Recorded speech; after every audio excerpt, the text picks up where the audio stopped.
Bangladesh. Ladies and gentlemen, what we are learning is that law and order continues to deteriorate in Bangladesh, where Islamist forces are running amok. A Molotov cocktail explosion has killed one person in Dhaka. The bomb was thrown off the Mog Bazar flyover and struck him directly, causing death on the spot. That is the big piece of news that's coming in, where the law and order situation continues to deteriorate inside Bangladesh as radical forces, as several people inside Bangladesh have highlighted that radicals are now running the street. Islamist forces are on the rampage inside Bangladesh. And one Molotov cocktail was thrown from a flyover in Dhaka. It struck one individual directly, and that caused that individual's death. That is the big piece of news that's coming in.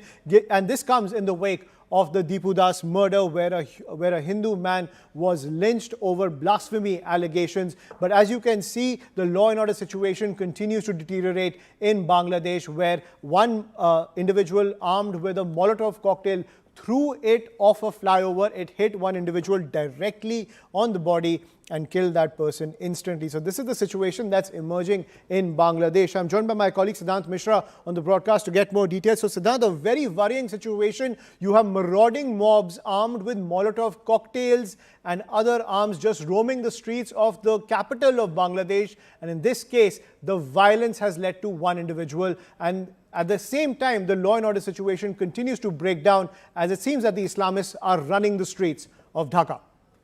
Well, that's right, Ayushman. In fact, the situation remains fluid in Bangladesh.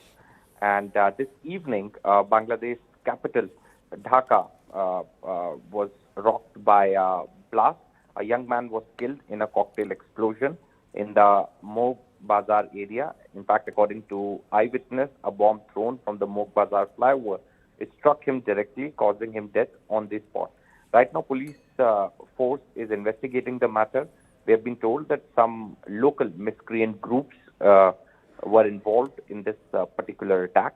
But as you rightly said, that with each passing day, there is one or the other incident coming to light where violence is involved.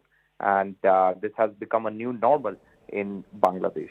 Right. Siddhant, please stay with us, because it's not just the law and order situation. The threat of radicalism also continues in Bangladesh. The Jamaat-E-Islami will now hold a grand rally in Dhaka on the 3rd of January next year, demanding the arrest and trial of the killers of the Inqilab Manch convener Sharif Hadi, one of the key aides linked to the Yusuf regime. And he was shot down in Bangladesh, and now that has spread Islamist fury across the country. And now what we're learning is that Jamaat-E-Islami, the real power player in Bangladesh, as per all reports, will hold a grand rally in Dhaka on the 3rd of January. Siddhant continues to be with us on the broadcast. So Siddhant, worrying trends coming in from Bangladesh, where along with the deterioration of law and order, the Islamist forces are getting more and more emboldened, and now this mobilization on the 3rd of January.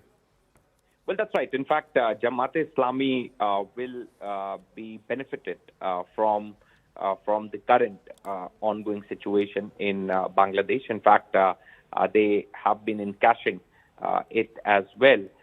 And in fact, the recent, statement coming from the BNP leader alleging that Jamaat-E-Islami leader could be behind supporting the killers of Usman Hadi. But despite all this, Jamaat-E-Islami enjoys popularity, within the extremist groups, radical groups in Bangladesh. And now they will be holding a massive rally in Dhaka on 3rd of January. This is to demand arrest and trial of the killers of Inqilab Mancha convener Sharif Usman Hadi. Also, Ayushman, there is now this race within the political parties in Bangladesh, perhaps to who can maximum take mileage of this new political situation erupting in Bangladesh, demanding justice for Usman Hadi. So Jamaat is organizing a mega rally in Bangladesh. On the other end, Tariq Rahman, he is returning to Bangladesh tomorrow. So on Friday, after the Jummah Namaz, he will also be going to the grave of Usman Hadi to pay him tribute. So, as you know, there is this race which has started between the political parties in Bangladesh. Who can raise this issue more efficiently, and perhaps who can put more pressure on the government Right. so that the killer of Usman Hadi gets arrested and perpetrators can be brought to the books. Right. And Saddam, please